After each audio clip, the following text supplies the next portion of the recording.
Yo, yo, yo. I can't walk. I don't have some cool intro, so let's just get to the start of the show.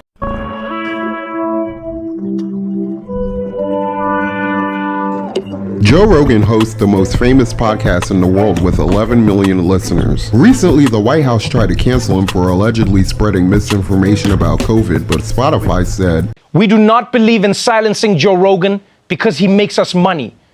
But if at some point he ends up costing us money, then we will drop him because money." Unhappy with these turn of events, Neil Young, I thought you were dead, pulled his music off Spotify in protest of Joe Rogan, to which I assume Spotify told him. I don't care. India RE I thought you were dead. pulled her music off Spotify in protest of Joe Rogan for a different reason, complete with a video explaining why. I want to leave a short message here about why I decided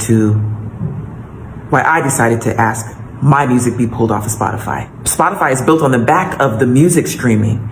So they take this money that's built from streaming and they pay this guy $100 million, but they pay us 0.003% of a penny.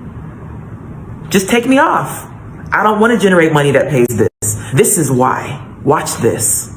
You know, the nigger thing. Yeah, saying the word nigger. Well, you've already said nigger. D is just like nigger. Saying nigger. She's calling you a nigger. It's like this Boy, that he's a nigger, but starts calling them niggers. Word nigger. There should be a word like nigger, especially like the word nigger. That's our nigger. About niggers. He says nigger. Guy, a nigger. And then our niggers start saying nigger. Allowed to use the word nigger. Out the word nigger. See nigger. Word nigger. Say nigger, and he couldn't say nigger. And most nigger. In the past, I've personally watched episodes of Joe Rogan's podcast where he said the word nigger in conversations about race in regards to a variety of different topics. Although I cringed a little listening to a white person say the word nigger, I accepted it because Joe Rogan didn't talk bad about black people while using it. I'm not a smart man. But I'm smart enough to know when and how that word's being used to hurt my feelings. You're a nigger! Nasty fucking nigger! For me, hearing Joe Rogan say the word nigger was like filling in the blanks for every time I've listened to other white people I've seen on TV using the phrase the N-word as a substitute. Louis C.K., another comedian who also happens to be white and says the word nigger on TV, made what I think is a great joke about that. To me, the thing that offends me the most is every time that I hear the N-word. Not nigger, by the way. I mean the N-word. Literally, whenever a white lady on CNN with nice hair says the N-word, that's just white people getting away with saying nigger. That's all that is. They found a way to say nigger. N-word. It's bullshit, because when you say the N-word, you put the word nigger in the listener's head. That's what saying a word is. You say the N-word and I go, oh, she means nigger. You're making me say it in my head. Why don't you fucking say it instead and take responsibility? Racism obviously still exists today, because if it didn't, this whole situation wouldn't even be an issue right now. So I already know there's certain white people who say the word nigger a lot behind closed doors. Don't tell me when y'all at home watching the 11 o'clock news and you hear about some of the stupid shit that black people do, y'all are going, oh my God, these African Americans. You're like, honey, look at these crazy niggas. I also understand the people who rule the world tried to cancel Joe Rogan over a beef about COVID misinformation but failed, so all of a sudden, Out of the fucking glue! a video montage of Joe Rogan saying the word nigger emerges as a ploy to both offend and trigger enough hatred inside of me to boycott Joe Rogan now, because Black, y'all, and I'm black, y'all. if the people who rule the world truly cared about Joe Rogan saying the word nigger on his podcast, Spotify would have checked that nigga for saying that shit a long time ago. With that being said, I figure if Jim can forgive Huckleberry Finn for calling him one. What did you just call me? I thought that was your name. That is our word. You've got no right using it. Hey, I'm cool. No problem.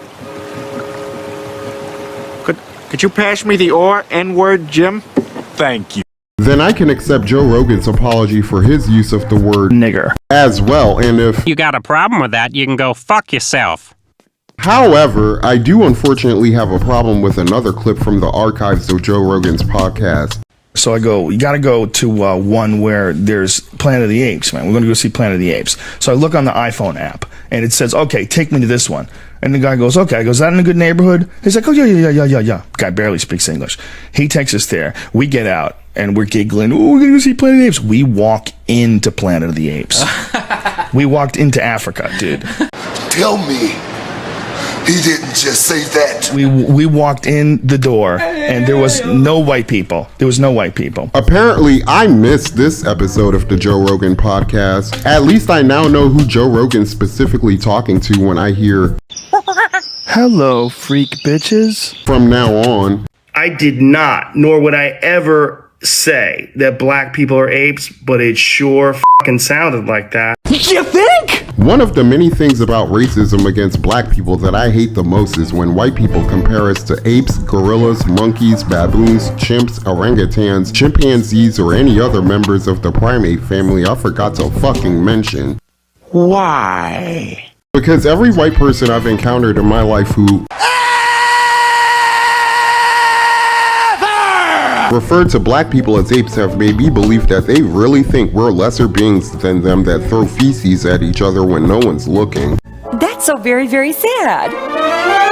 I was just saying, there's a lot of black people there. So why didn't you just say that? I'm not a smart man. But if a lot of black people in one place translated into the planet of the apes in Africa in your mind once upon a time, then you might have had racist tendencies way back in 2011, Joe Rogan. Personally, I don't think Joe Rogan ever got checked for saying any of this shit by his peers because he comes across to me as a guy who tells everyone he meets, I know Kung Fu.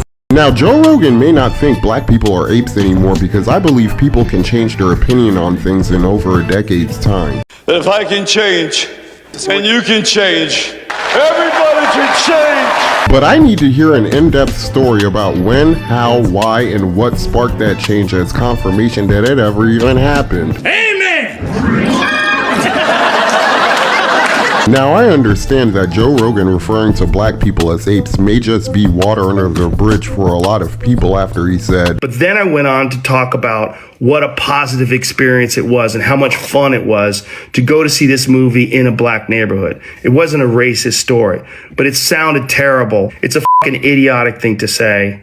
And I was just trying to be entertaining. I certainly wasn't trying to be racist. And I certainly would never want to offend someone for entertainment with something as stupid as racism. Planet of the Apes didn't take place in Africa. That was a racist thing for me to say. But unfortunately, I still feel offended because of how the COVID accusations were treated. I guess Neil Young, I thought you were dead, has powerful friends who put pressure on Spotify to tell Joe Rogan to get your shit together. So immediately after the COVID misinformation allegations were made, Joe Rogan had an interview with the top scientists in the world about the matter on his podcast. It's been a couple of weeks now since the nigger compilation video surfaced, and it seems to me Joe Rogan has no intentions of elaborating on why he compared black people to apes at some point in his life. It's a shame too, because Joe Rogan's testimonial on how he viewed race in the past and how he sees race now could possibly help millions of people realize that we can learn life lessons when celebrities fuck up if we just allow them to speak freely about mistakes they make that becomes public knowledge. Back in 2004, a song with disparaging lyrics against black people that rapper Eminem recorded when he was in high school was released in an attempt to cancel him. tragic. Instead of giving some hollow bullshit apology, Eminem released a song explaining what he was going through at that time in his life in order to give context as to why he would make a song using racist remarks. I forgave Eminem because the art form he used to denounce black people was the same platform he used to express his apology through song. The way I see it, Joe Rogan said some foul shit about black people on his podcast, so like Eminem, I feel he should attempt to make things right by talking about it on his podcast. Yeah. If Joe Rogan did decide to do an episode on this topic, I would like his guests to be Joey Diaz, Dave Chappelle, and Mike Tyson. Joey Diaz because he was in the Planet of the Apes video and to give moral support to Joe Rogan. Dave Chappelle would ask Joe Rogan questions that I'm not smart enough to ask him. Because you're a dumbass. I chose Mike Tyson as a wild card who I believe would bring a sense of unpredictability to the conversation. Brother, oh, don't start that. Why am I mad? Why? I know you know why you mad. Why are you mad? Who hurt you? I already know a 2-hour episode about Joe Rogan's outlook on race probably won't end American racism, but it could possibly help some racist people on both sides of the argument question their beliefs. Please believe me when I tell you that I would have the utmost respect for Joe Rogan if he did this, because at the very least I would know that he made a genuine attempt to make the world a better place for all of us. And that's the truth. With some cheese on it. Yeah. Ain't no meatloaf between these buns. And that's all I have to say about that. If you enjoyed this video, hit the like button, please subscribe, and tell me what you think in the comment section below. Peace. I'm Audi 5000. Those who wish to follow me, I welcome with my hand. Thank you for being a friend. And those are my thoughts for this video. But then again, what do I know? I'm just an old crippled bastard. Ooh, ooh, ooh, ooh. I ain't too proud to beg for your money, so like, share, and subscribe.